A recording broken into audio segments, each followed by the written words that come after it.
Yeah. Hey, everybody. Hey. Welcome. Welcome. Good. Welcome.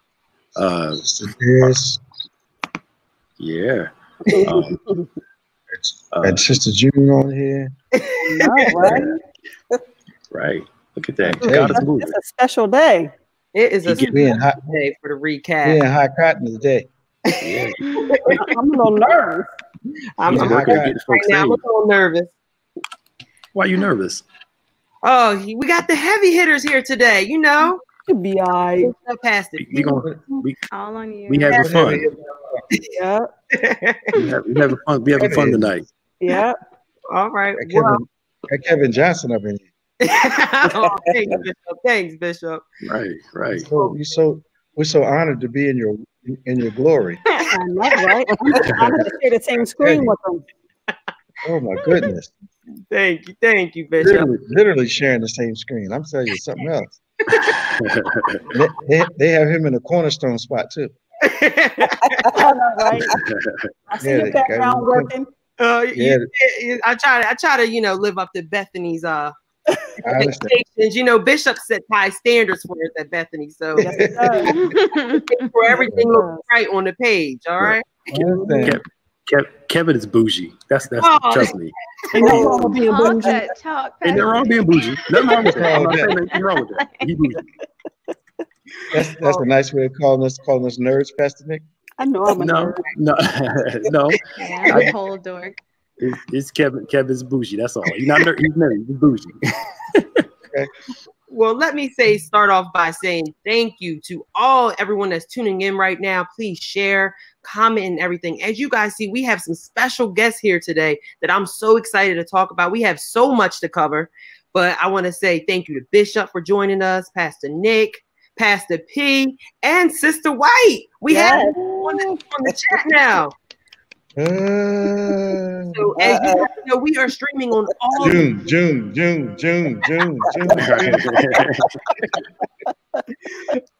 you guys know, we are streaming on all the pages. So Bethany's page, Bishop's page. All right. Also, those that are watching us, please take this opportunity to join our connections group. I know that we are not in person right now. We are working virtually, but to stay connected with us and get all that exclusive content, you have to join the Bethany connections page. All right. So I want to jump right in because we have so much to cover today. I want to start off by saying amazing job with Father's Day. Yeah, happy Father's Day, Pastor Nick. Happy Father's Day to everyone that's streaming in with us right now. Father's Day was awesome yesterday. It was. All the content that came out with the panel discussions, Dare to Be a Man, the spiritual fatherhood, and This is Fatherhood discussion. It was amazing. Can I say that the spiritual fatherhood, that really helped me a lot. Yeah, that was real good. It was full of wisdom. Full of wisdom. I was just like, whoo, I didn't know we was getting that today. Right. I knew we were going to get the collages and everything, but I was like, whoo. Yeah, it was real good. For that. And it was a good mixture of different types and minds, and everybody's perspective on it was fresh and different. Right, most definitely. So Pastor Nick and Bishop, do you guys want to share anything about the experience with the panel discussions and everything for fatherhood and everything that we were able to experience yesterday? Okay. I always defer just in case. I know, that's why I pointed. I thought it was great. Doing the panels were fun. I think the one we did with George, James, Bishop Anthony, that was a very we kind of threw our hearts on the table a little bit. So you saw a little bit of our personal side as fathers and men talking, not just a bishop, a pastor, another bishop, and a therapist talking. The spiritual father one was so cool to do. With the variety of perspectives, Bishop picked that panel group, and I can see why. The wealth that Bishop Thomas brought to the table and Bishop Miller brought to the table, as well as Brother Odell and Pastor Jay Pike, was something. The thing that I loved, we all kind of was like, whoa, was when Bishop Thomas said, a father has what he needs, and what his sons bring to the table is overflow. Yep. Yeah. So that's how the father-son relationship is not transactional, because if you leave, I don't lose a whole lot in the equation. Right. And that was a profound statement to me. It was. I really enjoyed both of them, as well as the Dare to Be a Man panel too. I like the variety of age groups in there. Yeah. Each age group brought in their perspective on it. And I like that Bishop Thomas touched on the fact that you can't call somebody your father without them agreeing to be your father. Right. A lot of people use that word so loosely that it kind of loses its power, I think. So I appreciated that statement. Yeah. Anybody else want to share anything about the Father Day panels? Yeah, it was a good mix. Very good mix. And it wasn't boring. No, not at all. It was like not. I literally watched the whole entire time. It wasn't boring at all. And I want to give a special shout out to Deacon Antoine for doing such an amazing job moderating. Good job. I remember when he was telling me about it, he was like, "Oh, I'm nervous." I'm like, "You got it, cut it out." But then when he was like, "This show was in," I was like, "Oh yeah. I would have been nervous." Can I say this? I'll throw this in there. The more you get used to doing stuff around him, the more comforting his presence is when you're doing it. Yeah. And when you first start off, you're real nervous, like I gotta please my father, and your scared as all get out. Right. And then when you know that support is there, he's actually a rock during that moment, because ain't nobody gonna support you. Right. He gonna try to bless him, Lord. So, right. And you have to ignore that poker face. You have to be like, yep. You be like, am I doing anything? Am I okay? Am I in the Bible? Am I preaching the Bible? Do I know where this is? But I'm telling you, his presence becomes very comforting in that moment. Right. You know, and that's an evolution to that. You know. Right. So I think he can sense it too. He senses it when we kind of hold back because he's there, and he has the ability to bring you in. Right. And make you feel like you're a part of it. Yeah. Right. So it's difficult sometimes because you have his love, but at the same time, you're being judged, but in a good way. Right. So you're just finding a balance, like, okay, I know he's going to tell me some things that I could have done better, but at the same time, I know I have his support. Right. So just to sum it all up, Bishop can read you like a book. I know it. We thank you. So I appreciate it. Can I ask a question? So Bishop, when you are watching your sons and daughters do something, they mess around and put your poker face. What is going through your mind during those moments? And what are you looking for? What are you looking for? When you all are in the spotlight for whatever reason, I use those moments to kind of get a general assessment of the specific strengths and specific weaknesses that you may have in your presentation in that moment. Yeah. So I'm looking at everything you're doing well. I'm looking at the stuff that I think you can do better. Whether you're reaching your audience, whether you're communicating clearly, whether you're making that eye contact, that physical contact with the audience that you're addressing. Right. So it's both I'm a cheerleader on one side of me and a critic on the other. So, because I don't want unproductive habits perpetuated from one opportunity to the next. Right. So how do you get them? I'm sorry. Go ahead. Go ahead. How do you know how to give what's the wisdom behind giving the criticism in a sensitive way? Well, I remember when I was developing, they thought I was gifted, but I didn't think I was gifted. And so I welcomed the input, but I was my own worst critic. I used to get a legal pad after I finished preaching and listen to the sermon about 10 o'clock at night, and I'd fill up a legal pad with things I thought I could have done better. Sentence structure, enunciating my words. I'd say to myself, that only made sense to you. Talking about myself, but the people didn't get that. They said amen, but they were being kind. Just every situation like that.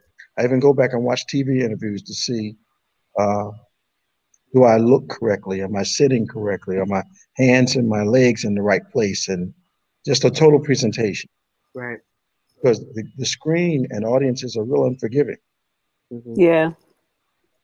And you only get one opportunity and you want to maximize that. Right.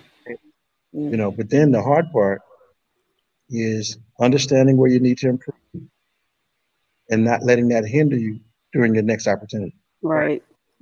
Yeah. So it's like a basketball player who's a star that misses the last shot, the last second of a game. He learns from that, goes into the next game, and he's not thinking about missing that shot again. Yeah. Yeah. Yeah. He takes the shot. Yeah. Right. Yeah. Okay. Ooh. Yeah. We on 10 minutes in, you're already dropping some wisdom. But no, I definitely want to say again, happy Father's Day to all the fathers. I want to give a special shout out to our social media team and our media team for all the incredible content that we've been getting over the past 2 Absolutely. weeks. Kudos to you guys. Yes. You guys don't see it behind the scenes.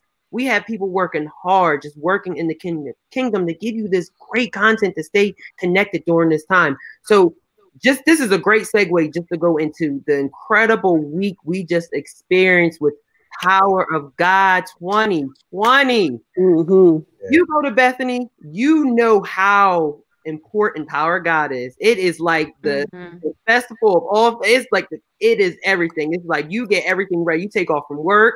You get a new notebook. You make sure your pens are ready. Right. Get them new clothes. Right. Make sure you got your outfits already picked out because you're going to go in the morning, come back for the evening because you want to spot. You want to make sure you got your bag. But this year we did it virtually and you guys had the best seat in town, right on your tablets, right on your computers and everything. So with that being said, I want to go right into Power of God 2020. This was the year of vision, imagination, and the open mouth.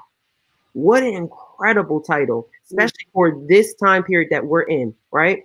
So in our afternoon sessions, we had on Monday, Bishop Mark Sharon, Tuesday, Pastor Tony Miller, Wednesday, Bishop David Malden. Oh, Malden, I always mess his last name up. Maldonado. Yes. I'm sorry, Pat. I'm sorry, Bishop. Thursday, we had Pastor Mark Moore, and Friday, Bishop Joseph Walker, right? And then in our evening services, we had Sunday, Dr. Cynthia James. A quiet storm. Yes, she is. Quiet storm, when I tell you. Monday, we had Pastor Jamal Bryan, who is no stranger to the plaza at all. He always comes with a word that's incredible. Wednesday, we had our very own.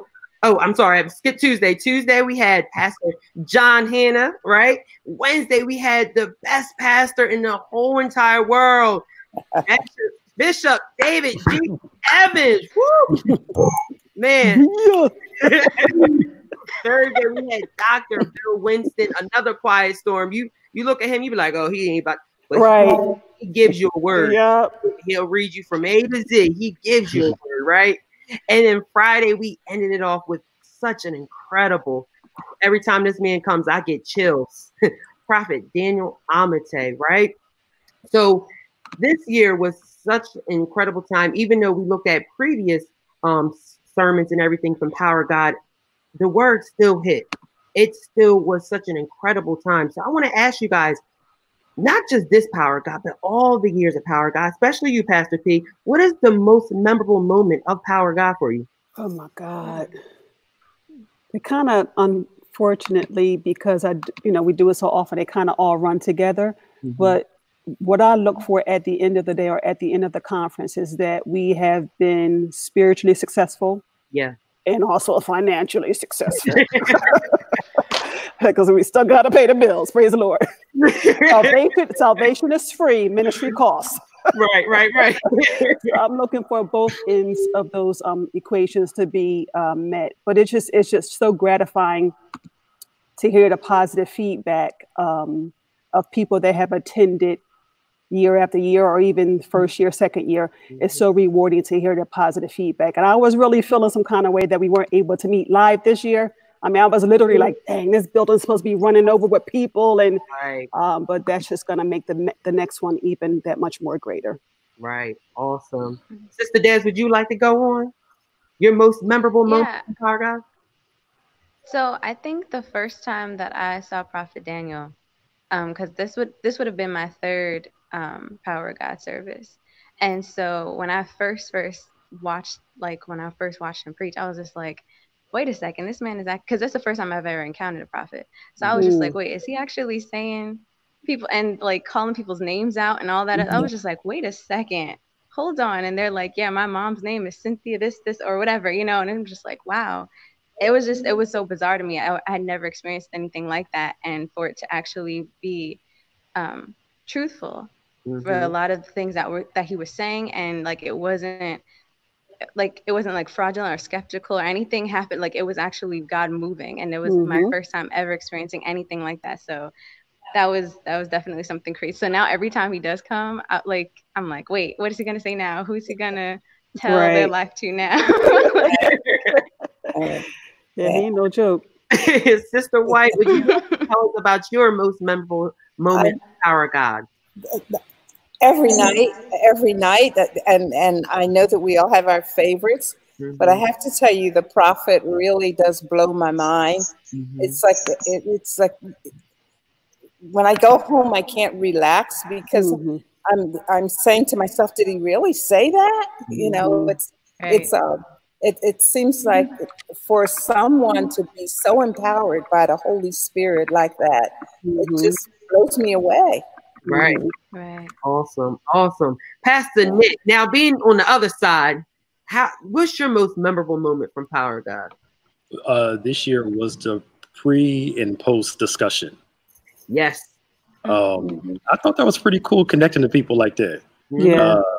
Each day we were tired after, but I thought it was good to experience that, go back and forth with the people, answering their questions, talking to them. It felt very relaxed, and from the views, it seemed like it went across very well. Yes. While we couldn't walk around and talk to people like we normally did, it gave us a chance to actually sit down and actually connect to more people at one time than we could actually in person.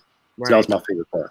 And it seemed like they appreciated just the free flow of conversation. You allowed them to ask any question they wanted. So when I saw Bishop and Pastor Nick on Instagram Live, I said, "Oh man, hell, Instagram Live!" I was like, "Come on, church, fam!" Now, Bishop, now I know you have experienced so many Power of Gods, but out of all of them, I know it goes up each time. It grows every year. But what is your most memorable moment of Power of God for you? I think the beginning years versus years that we're in now, and both of those had some instances. I remember the night the power went out, and we had to bring a fire truck and a generator. The entire church was dark. It was like 90 degrees at night. The ushers were passing out ice water to everybody and fans. Wow. We were able to put one light over the preacher, Bishop Barbara Amos, and she preached one light. It had to be 95, 100 degrees in the church. it was hot. No one left. Nobody left.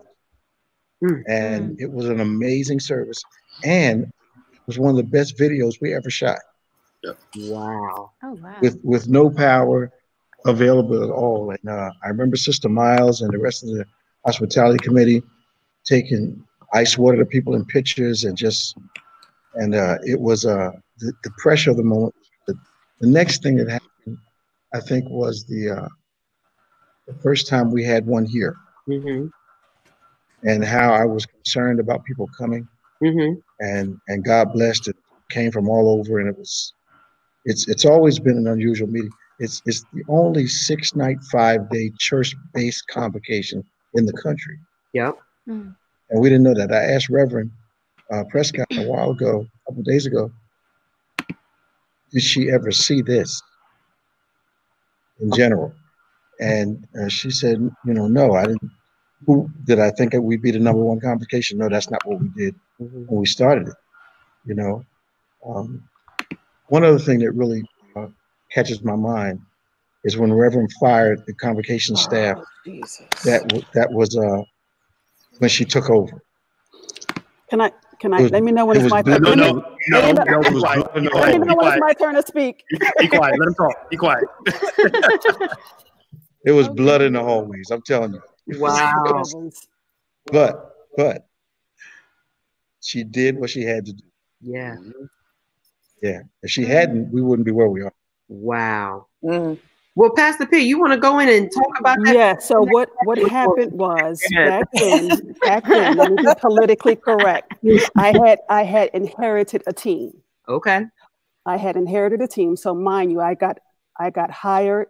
Power God was like 3 weeks after that. Living out my trunk, work out my trunk, all of that. So I had inherited a team. Now, I'm the kind of person, you don't have to like me for me to work with you. I've learned that, right? However, you do have to work. And you can't stop the progress you can't try to stop the progress on purpose. Yeah. So they would do stuff like, this is a true story. They would do stuff like schedule a meeting on Sunday morning, 10 people in a room, because they needed to get agreement on what kind of supplies we were going to buy. I'm like, are we really meeting about pens? So it was just a lot of disorganization, undermining, not doing their job. I felt like I was doing more than I needed to because we had a staff. So at the end of the conference, I said, Bishop, do I have the permission? It was at the end. It was not at the end. No. Yes, it was. It was at they went the whole week. I said, gutted that guy in the hallway at the end. No, you gutted him the first day. That was impact. He did the seat shift, I said, do I have permission? I witnessed an execution. I happened to be in the hallway when that happened. Oh man. It was like being at my grandmother's house. I was, you enter the room and somebody else is getting a beating. Yep. And you're like, oh. I started backing up slowly because I didn't. So I didn't want to get caught up in it, man. To continue, right, I asked for permission to make the necessary changes to bring Power of God to a point where we are now. Yes, and thank you for that, because Power of God is something that I always look forward to. Pastor Nick, you got something to add? Go ahead. In all her reasoning, she just confirmed everything Bishop said. No. That was a gigantic yes. Bishop makes it seem like I came and just said, "You're fired. You're fired. You're fired." It was when you decided to do it. It was like that. It was for an absolutely good reason. We had to repurpose some people. Don't trump it up. You slaughtered the staff. Did you say don't trump it up? Oh, trump it up. Next question. Right. You try to add a bunch of sugar around all that. That ain't nothing. No, but what I will say is that I did like it virtually. I do love it when we are in person because, like I said, my favorite part of Power of God is the worship. For me, I always love the worship, and my most memorable moment is when William Murphy came. As soon as that man got on the mic. God, he's worshiping by himself. By himself. Yeah, by himself. He didn't dance. He got on that mic, stood in the middle of, and he just ushered that word right on in. And I still have chills 10 minutes when he got off the stage. He got that. It was incredible. So Pastor P for next year. We'll see what we can do. He was an awesome addition. Kevin with the headache. He was an awesome addition to that. He was. And like Bishop said, by himself, he created that atmosphere. He sustained it by himself. Man, I'm getting chills by thinking about it. Yeah, it was awesome. Power of God is, you get so much that we're like sponges when we go in and we soak so much in. So you really have to mentally prepare for yourself. So let me ask you guys, what do you guys do when it comes to that time of Power of God? Like it's coming up. How do you mentally prepare yourself? Especially, we're the church that never sleeps. By Friday night, Saturday morning, everybody is exhausted. So how do you go in mentally, spiritually for Power of God? I just accept the fact that for 7 days, you ain't getting no sleep. Like forget about sleep. You're going to be running around, but it's all worth it. And I think, you just run on adrenaline, but when it's over, I don't know about everybody else, but I crash when it's over. But I just accept the fact this is how it's going to be. So suck it up and do what you got to do. Right. Sister I White? want to say at home, it's like you do nothing else. You don't commit to anything or anyone. The house is a mess. Yes, just make yourself available. Yeah. Oh, yeah. But it's fun though. It's fun doing it in the midst of all the craziness. It feels good. Sister Des, you want to add anything? I think Bishop was about to talk. Oh, I'm sorry. Go ahead, Bishop. Oh, go ahead, Des. No, go ahead. Like I said, this would have been just my third year. So my first year, I had no idea what to expect. But my second year, I was like, okay, here we go. Like, was getting prepared for it. And so, like you said, like getting the notebooks and getting all that stuff prepared, it definitely is an experience, an immersion of everything. So, yeah. Most definitely. Bishop, you want to go ahead? It's almost like it's a stadium experience, but it's in a church. Mm-hmm. When you think of the mix of the participants, and then you look at the mix of preachers and their mix of styles. Yeah. And then you look at the caliber of music that we bring with our own music ministry, and then we put Grammy and Stellar Award winners on top of that. Yep. It's not something you expect to happen in a local church. Yeah, that's true. That's very true. And it makes it distinctive in the country. And nobody really knows. I have one saying on Power God: up late, up early. That's all I keep saying to myself: up late, up early. And I don't know about them, but I'm usually tired the Sunday that it starts. Now, see, I'm not. We've been nailing it down those last 2 or 3 days. I've had to keep my schedule normal. Yeah. And then, preaching on that Sunday and all that. And then, here comes the convocation. And but I have an easy job. I have to be the host with the most. And I'm the designated executioner that week.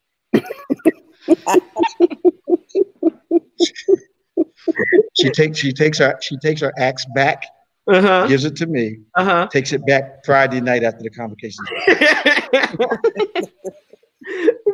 Pastor Nick, would you like to speak on how do you mentally prepare yourself spiritually and everything for Power of God?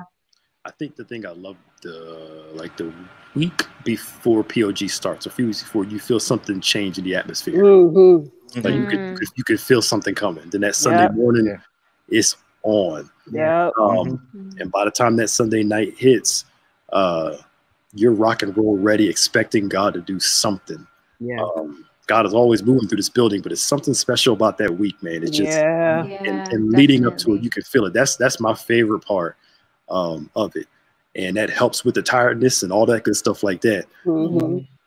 But you think it's the one accord, Pastor Nick? Yeah, because everybody together is ready for it.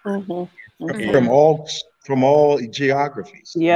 Coming from one accord. Yeah, and God really does move in that community of everybody with a same like-minded expectation. Like God's going to do something, and you can feel it.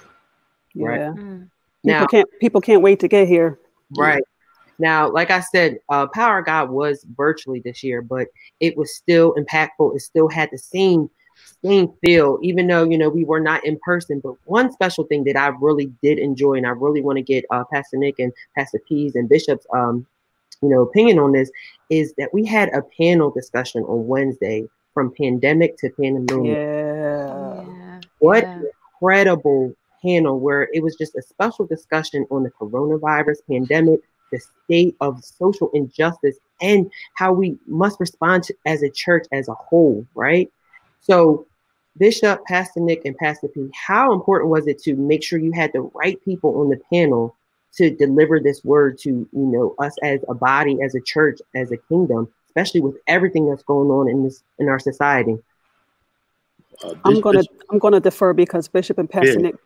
Bishop picked people. Bishop picked people. How was it important? How important was it to pick the right people to deliver that message? Because that discussion was so powerful.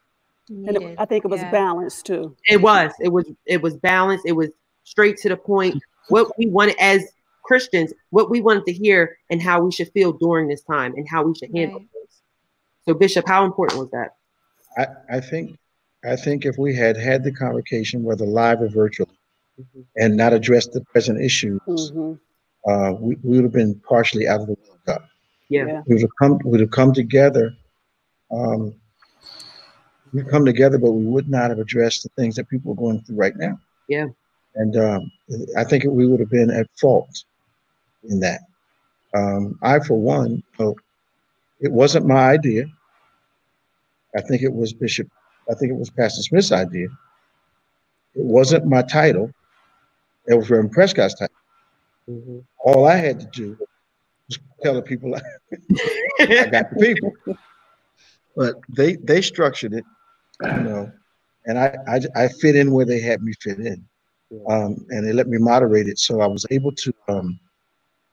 I'd gotten tired of the same old dialogue. Yeah. Mm-hmm. Because it looks to me that dialogue, that conversation has not produced any results in the last 40 years. And I say that if we're still getting shot down in the street, then our rhetoric is not working. Right. So we needed different people so we could have a different kind of conversation. Yeah. Whew. It was powerful. Does anyone else want to speak on it? I don't just want to speak on it. I want to hear everyone. No, I thought it was good. Yeah, I think the difference in nationalities too mixed in. The diverse. Yeah, because you can't just do this with one group of people. Right. Yeah. And you see certain people, they just want one group of people to do all the talking. Mm-hmm. But we're all living this country together. So you have to have somebody white, Hispanic, Black, all ethnicities and everything coming together to have this conversation so that everybody can be treated humanely. Yeah. Whether you like them or agree with them or not. Everybody deserves a common human experience on this earth. Yeah. I think it's also like it was a needed conversation that needed to come from the church, because there's so many outside sources and so many people saying whatever they want to say, but what does God have to say? What do the men of God have to say about what's actually going on? So Kev, you put up a good point of like, how should we feel as Christians about what's happening? How do we move as the body of Christ? So it was really good. So necessary. Necessary. Sister White, did you want to add? I concur with everything she just said. We have to include people from other ethnicities.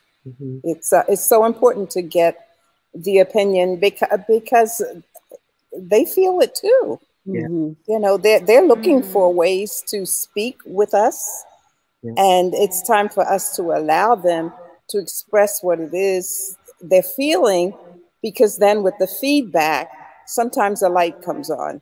Yeah. Awesome. Thank you. Yeah. So that was really, that really topped it off. Even though it was on Wednesday, it still stuck to me. I still watched it this weekend. I'm just like, wow. Yeah. That was and we're doing another panel too with a different group.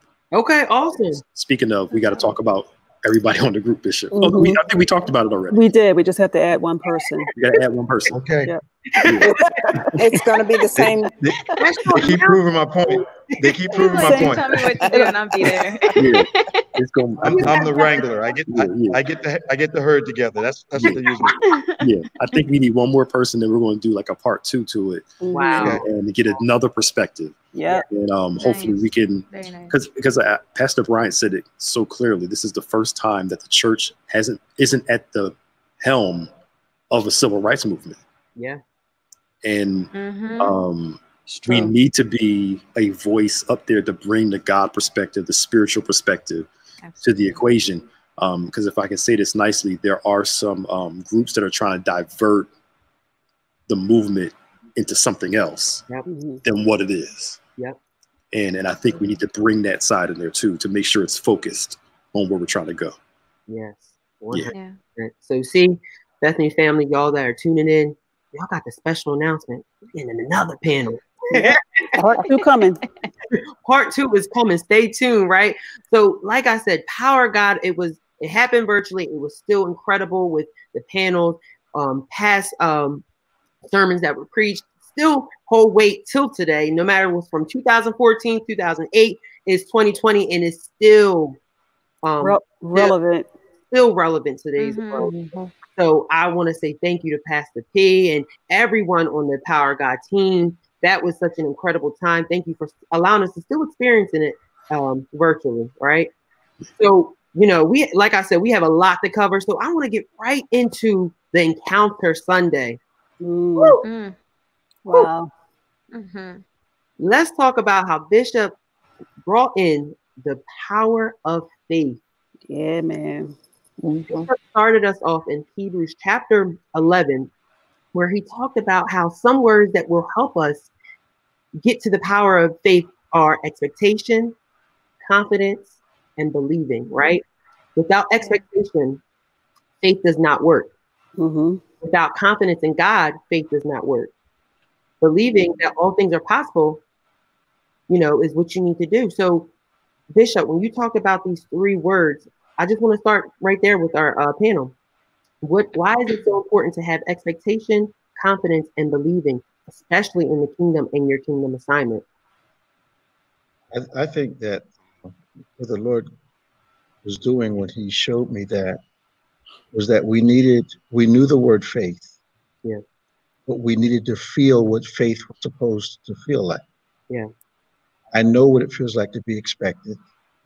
I know what it feels like to have confidence. And I do know what it feels like to believe. So I was trying to take the word out of its theoretical arena and put it in an arena where the people of God could actually feel it. Right. I was in a conference call with the William Morris Agency on Sunday. And the William Morris Agency is the largest, oldest entertainment management, sports managers in the world. And we were talking about a movie that I'm involved in that has been completed just recently on negative exposure. I know a lot about a lot of things, but I don't know a lot about the film industry. And this is where the faith lesson comes. He asked me, what were my expectations? And I know he thought I know the guy from William Morris thought he may have been stumping me. And I said, my expectations are always attached to the possibilities. So it got quiet on the phone. I said, you tell me what's possible. And my expectation will grow right there. Wow. It's the same way with God's word. Wow. God tells us what's possible. Right. And I attach my expectation to what he has said. Wow. So when I talked about that expectation, I was trying to get us to a place where we not only had faith, but we felt it. Right. Yeah. Right. Oh, anybody else want to? Yep. And I think that's good because when you talk about confidence, of course, a lot of times you made a statement that there's nothing God expects from you that he hasn't given you. So a lot of times when God calls us to do a thing, we get all tripped out and nervous and everything else, but God's only asking for what he already gave you. Right. So we have to even learn to expect different things from ourselves, having confidence that God gave it to us. I found myself wondering, what is it that I have that God would ask me for, and could I give it up? I kept examining that. It's deep. Yeah, it is. It definitely is. Especially if you know you like. Go ahead. Oh, like Abraham, you've been waiting for something really long. Abraham and Isaac. And then God gonna say, give it back. You're like, wait a minute, maybe I'm not hearing from God. That must have been them greens I ate late at night. That ain't God. Yeah. So that's when a real acid test comes. Yeah. And I found myself reflecting on my mother was always praising God, no matter what she was doing.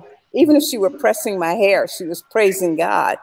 And I wondered, her faith seemed so strong and immovable. I wondered even about her, what is it that she had that she would have difficulty giving back to God? Had he asked her the same question? So I think that the answer in the New Testament is God tells us first to present our own bodies a living sacrifice. That's so a he good gave one. us this life. He gave us this life. Yeah. He wants us to give this life back to him. That's a good one. Thank you. Yeah. Okay. Yeah. So it sounds like that faith doesn't start with us. Faith is a response. That's basically what you're saying, that God tells you what's possible, and he's looking for that response called faith. Absolutely. It still amazes me how God gives us everything we need to succeed. That's right. From the expectation, he gives us the faith to believe in him. Right. He gives us the spirit to help us believe. Yeah. It's almost like the only way we fail at this is if we want to, because he gives us everything we need to succeed in this. Yeah.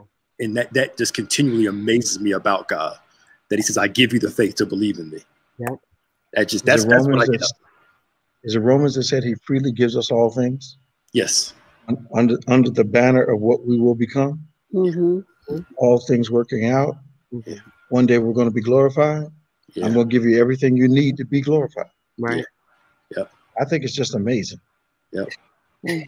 Sister Des, did you want to add anything? I did not. I'm gonna absorb this one. That one I'll just, yeah, no. But I do not. Like it's being said, God gives us the faith already. So he's just asking what he already gave us, right? So when you look at it, it has to be a relationship. You have to have a relationship with God. As you know, you have to be equally you gotta, if he gives you something, you have to give it back. So as I was watching everything, one question that came to my mind that I want to ask you guys is, do you believe people sometimes don't know how to trust God or be in a relationship with God because of the experiences in their past relationships, whether romantic or with like family or anything? Absolutely. In the next couple of Bible studies, I think we're going to start talking about trust more, which actually goes in line with the Sunday messages on faith. We expect God to be to us what other people have been to us. Yeah. You know, and Bishop says sometimes that God can feel like an absentee father sometimes. Yeah. So if you have one, God can feel like one because he's silent at times. He seems distant at times. You're trying to reach out to him and you're like, where are you? Like, bruh, help me out. You said you'd be a very present help. You don't feel that present right now. Right. That's why you got to know that he's with you and know that he is there. We can't reduce our relationship with God to feelings alone. If I can say it like that. Yeah. And give God a fresh start, like he gives us a fresh start to build a relationship. Because God isn't the person that hurt us. God isn't the one that broke our hearts. He's God. Yeah. You know. So I think that's a necessary part of it, in learning that your relationship with God is going to have its struggles. Yeah. Right. You know, struggles are sewn into this thing, and it doesn't mean you've lost relationship with him because he didn't do what you wanted him to do, when you wanted him to do it, how you wanted him to do it. Right. You know, he's not our maidservant. He's our God. He's our Father. Right. Yeah. And I heard think this thing one time. Oh, sorry. Go ahead. Go ahead. You go ahead. I was gonna say I heard this thing one time, and it was a pastor, and he said, "The devil is a lie. So why do you treat God like one? Like why?"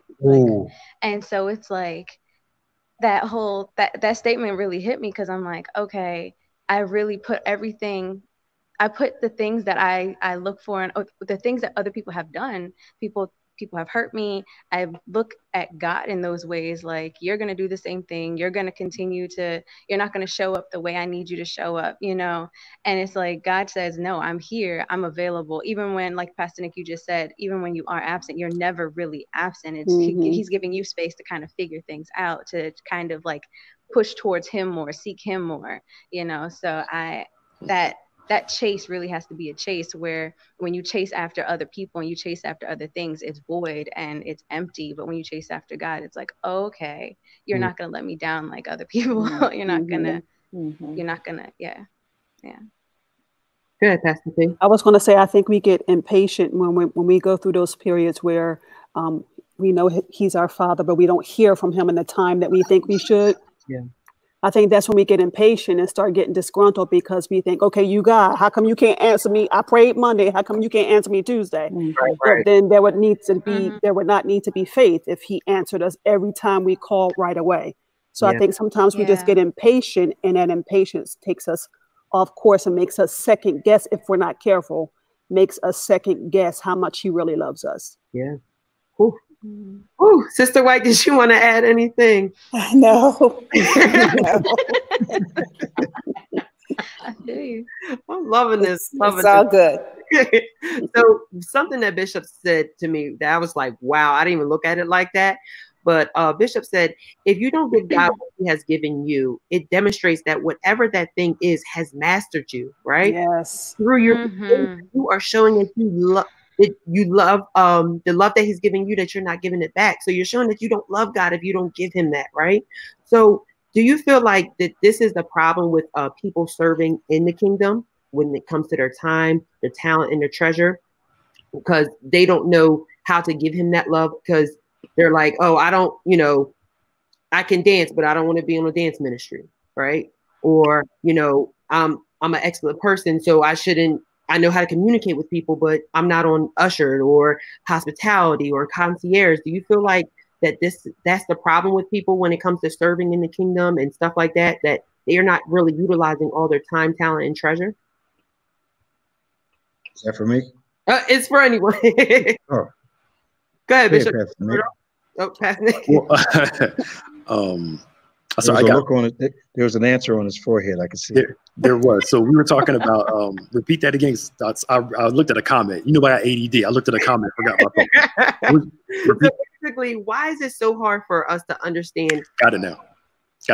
You got it? All right. Giving up your time, your talent, your treasure, right? Yeah. I think it's something we've been talking about for the past year and some change. Yeah. We continue to go back to this. Are you relational? Are you transactional? Right. And I honestly believe that most people approach God in a transactional way. We look at him like a genie in a bottle. We rub him right, and he comes out and gives us 3 wishes. And in a society, and here's a struggle with a lot, especially it's a struggle for all age groups, especially certain ones. When you grow up in a very selfish society where everything's geared towards you, your comfort, your convenience, it's hard for you to live a life of sacrifice when everything's always about you. And people find it hard to give up their time, talent, and treasure. God called us to a life of sacrifice, and that's not going to change. Yeah. The story where the rich young ruler comes to Jesus and says, "How can I find eternal life?" Jesus didn't say, "Come to the altar and give your life to the Lord." He didn't say, "Let me lay hands on you." He said, "Sell all your possessions and follow me." And the Bible says the young man walks away because he had a great many possessions. And here's the thing I love about Jesus. He did not go chase him down and change his process up and said, "Never mind, keep your possessions and follow me occasionally." He stuck to his guns and said, "If you want this, you got to give up what you have and follow me." God's not going to change his principles because culture and individualism is changing. Right. So, Pastor Nick, do you think that the Lord taught it that way? That he wasn't teaching the young man a lesson on possession. I think he was teaching him a lesson on priority. Yes, that's what it was. It's not about the money. Yeah. And because he had the wrong priority, his possessions are the same thing as the fisherman's nets that he said, "Yes, sir. Throw away your nets, come follow me." Yep. Because the nets represented the way they provided for themselves. Yeah. So he's saying, "I need you to let go of that and follow me." I think he was saying the same thing to the young man. Let go of that and follow me, because your treasure is going to be where your heart is. Absolutely. And you're right, because Jesus tells the disciples at the end, and they're like, well, dag, we left everything to follow you. And Jesus says, in this time and in the kingdom of come, if you gave up houses, you'll get houses. Relationships, you'll get. It's not wrong with the money. God just has a process of prioritizing things. And what you give up, he will bring back around again to you if you would just choose to follow him. Oh, yeah. Okay. Does anybody want to follow up with that? Told you we have the heavy hitters in here today. I'm sorry. Sister Jazz, Pastor P. Nope, I'm good. Good? Okay. Bishop, can I ask you a question, though? Sure. So God puts Adam and Eve in the garden. Everybody's and they're supposed to be God focused. To me, the fall, Satan was tempting them to be self-focused. Can you say it like that? Because she was all about, I saw it could help me. It could help me. It could help me. So do you think the root of sin is selfishness in its nature, or I could say agree with that. Yes. Okay. I think that Satan asked you to give up God, to follow him. And Adam and Eve gave up their relationship with God, follow the voice of the enemy. Not until they lost his presence did they value it. Right. Yeah. Which is why a lot of Christians only come back to church in a crisis. Right. Right. Yeah. Right. You know, while they're in it, they don't value it as highly as they should to protect. It's just provision. I'm entitled to this because I love God or God loves me. Yeah. But then they leave and hit a wilderness, and hit a famine, and hit a foreign place where nobody knows and cares. All of a sudden, like the prodigal son, they think, if I was back where I was supposed to be, Yeah. I wouldn't be going through all this. Yet he connected the dots between the separation from his father and the situation that he was in. Yeah. That, ladies and gentlemen, is called an alley oop. Yeah,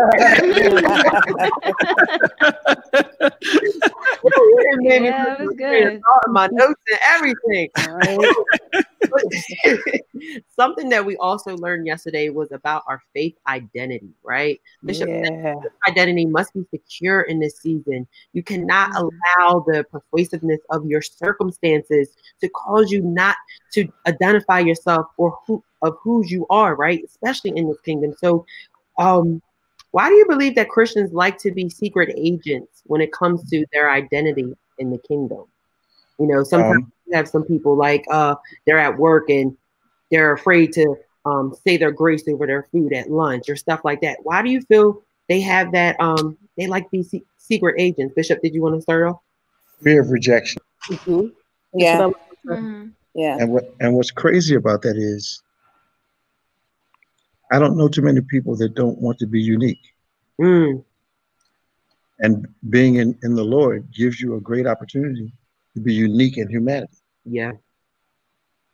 But they don't want that uniqueness. They want a uniqueness in a world that doesn't include God. Yeah. You know, it actually is an act of disloyalty. Wow. The only time you know me is when we're around people that have my last name. Yeah.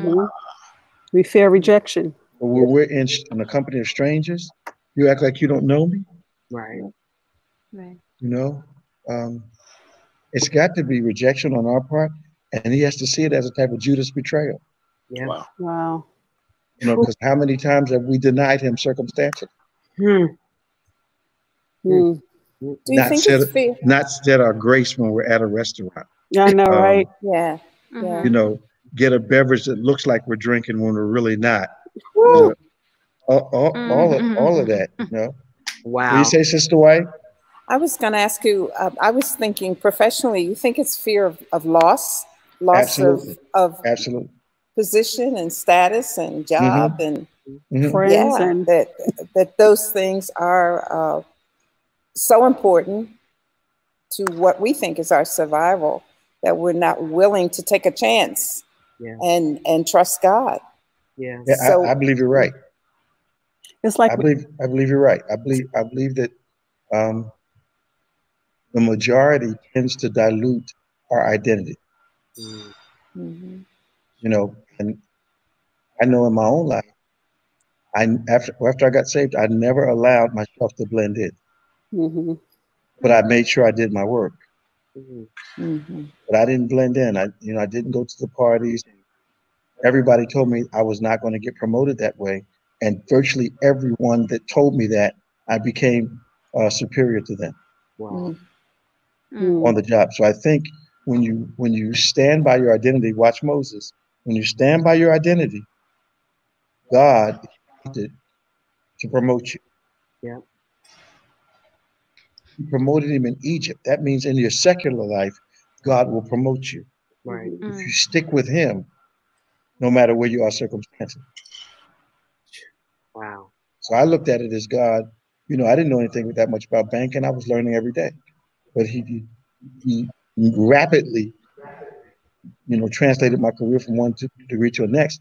But I was constantly behaving as though I was not a part of the crowd. I didn't go out drinking with the group. I didn't go to the parties. I did, you know, I maintained my identity. And after a while, you know, God blessed that. But it took some warfare now. Mm-hmm. Because people know Christians. They expect us to give up who we are. Yeah. Because we don't expect them to give up who they are. Yep. True. That's true. I'll say that it's really interesting because people, like you said, people know Christians, so they'll see your identity sometimes before you'll see it. Like I know, like I'll wear my sin on my sleeve sometimes. So if I mess up, if I slip up and start cussing, people look at me like, oh, wait a second. You know what I mean? So it's like people will check you when you have to come and loop back around too. You know what I mean? So yeah, I think it's so important to know who you are and have your identity and hold true to that and not be, like you said, a secret agent. You know, like people are going to see it, you know? Yeah. Doesn't the Bible say something about if you deny me before men, I'll deny you before my Father in heaven? Yep. Is that what it says, Pastor? Yes, sir, it does say that, yep. It says that, yep. It says that. Does anybody else want I think we want the promise, we want the promotion, we want all of that, but we want our circles to stay the same. Yeah. Yeah. Yep. And it doesn't happen that way. You know, it can't. No. It can't. So faith will cause you to make some choices, right? Faith, Bishop talked about that, faith integrity.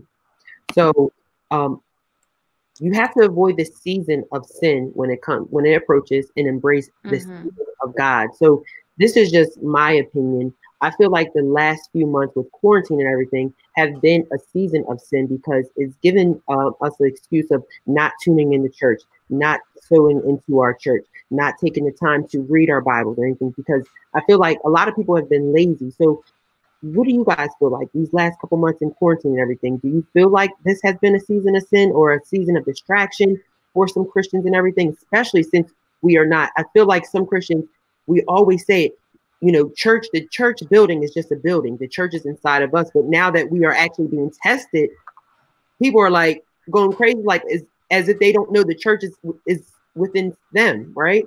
So how do you guys feel about that? Do you feel like these last few months have been a season of sin or a season of distraction for the saints? Go ahead, Bishop. I think it's been an audit. Mm-hmm. I think the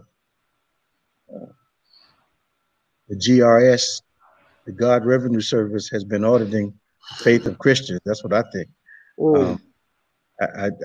I just I think God has taken the time. He didn't send the plague, but he certainly is using it. And he's waiting for us to get back to him. I think this was all whether he's asking every Christian a question: who are you going to choose? And it was amazing to me how power of God, how the central theme seemed to be following the will of God. Speaker after speaker, conversation after conversation, seeing the will of God done in your life seemed to be the repetitive theme all week. And that means I just believe the message was sounding that we need to get back to following the Lord and have him as being our first priority again. Yes, sir. Yes, most definitely. I was in where was I? I was in a company of some preachers.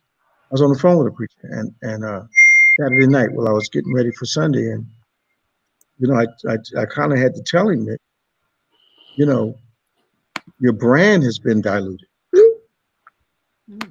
You know, we're so busy blending in, God can't tell the difference all the time. Yep. You know, and that's pretty evident when you look at Egypt as reason, Israel and Egypt, and God had to mark their houses so he would know who not to kill.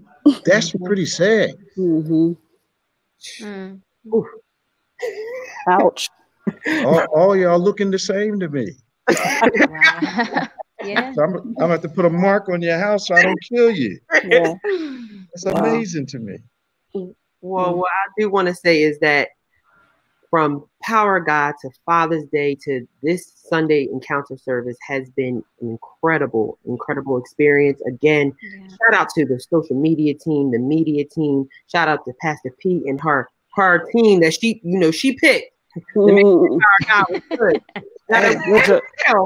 Now that we got the real, the one that survived the massacre.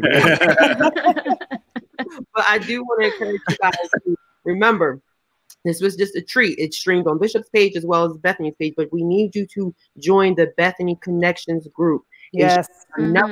Stay connected with us during this time, especially during quarantine and everything. You get the exclusive content. And if you have any questions or comments or concerns, please feel free to write us in that group chat. Someone will get back to you. Also, I want to remind you that we are back on schedule. So our Word Impact on Wednesday at 7 o'clock. All right. So make sure you're tuning in. Bishop and Pastor Nick, you know, they always got a treat for us. So make sure you tune into that. Also, Pastor Nick is doing a live on Thursday at 10 a.m. with another executive pastor on just, you know, talking about being an executive pastor. Pastor Nick, do you want to talk about it real quick or? Sure. One of my colleagues, David Fletcher, he runs the Ex-Pastor Seminar. We want to talk about what an ex-pastor is. It's still kind of a foreign concept, especially in more minority churches. So we want to talk about the history of the seminar. He teaches, well, I think he used to teach it down at Dallas Theological Seminary, where ex-pastors can go there and get a doctorate in it. So we're going to have a good conversation. We've had a good relationship for the past 15 years, I think. Wow. So we're going to talk about all that good stuff. So that's this Thursday. Yes. Next Thursday at 10 o'clock, we're going to talk to a magazine editor. He's the editor of some major Christian magazines. He's going to talk to those who want to write, get into magazines, editing, all that good stuff. Another gentleman that I know over the past few years. He's the editor of Christianity Today and a few other the big magazines. He's going to be on to have a discussion that Thursday. And then we're working out something now where one of our own, Derek Hodge, we're going to interview him. He has a new album out, and Derek's known all over the world. Yes, he is. I think we're going to call this thing called exposure or something like that. Okay. Expose people to different types of individuals. We're actually working with Bishop now to get him. You're in my head, man. Yeah. Okay. You're in my head. Okay. Okay. Good. You got amazing how God does this. I know. I'm like, we got to do this. We have a whole audience that has no idea about some people and roles and arenas. Like I want the Bishop can interview Zena for our lobbyist thing, Greg Montanaro, a few other people. We can kind of expose people to different groups. So we're working on that list now. So I was going to talk to Bishop about grabbing some people that he knows. I've been thinking about the same thing. Music people that we are very friendly with, you know, Anthony Brown, you know, all those singers, William Murphy. Kevin. Well, you guys, I'm saved, y'all. As you know the Lord. You guys can see, whether in person or virtually, it's still the church that never sleeps. So please stay tuned for all the content that's coming out this week. And don't forget, Saturday, weather permitted, we will have our drive-in service depending on the weather. So make sure you stay tuned to social media to see if it's going to be canceled or not. Hopefully there's no rain and we can come back, because I'm telling you, I'm loving Saturday services. They something different. That honking for Jesus, we it's good. It's real good. I'm about to get a bullhorn. Right. I do want to say, before we sign off, I want to say thank you, Sister June, for joining us, Pastor P for joining us, Pastor Nick for joining us, and our fearless leader, Bishop David G. Evans, for joining us for the recap for Father's Day, Power God, and Sunday Encounter services. Anybody want to say anything before we sign off? Nope. No, good. Bethany family, we love you. Stay connected. If you see us around the parking lot on Saturday, go ahead. It's Men's Day Sunday. Men's Day! Shout out! Wow. Men are $100 assessment. Iron shot for nine. When we got their 75, we got to bring $100. Exactly. Yeah. You know, we're real Christians. Right. There we go. Good, but we got to show them, you know, as Bishop always tells us in service. But, you know, we're going to see this Sunday. But again, Bethany family, if you see us around the parking lot, if you just say hi. We miss you guys. Stay tuned and look forward to all the content this week. All right. Be blessed. Thank you. Thank you. Everyone. Have a good night.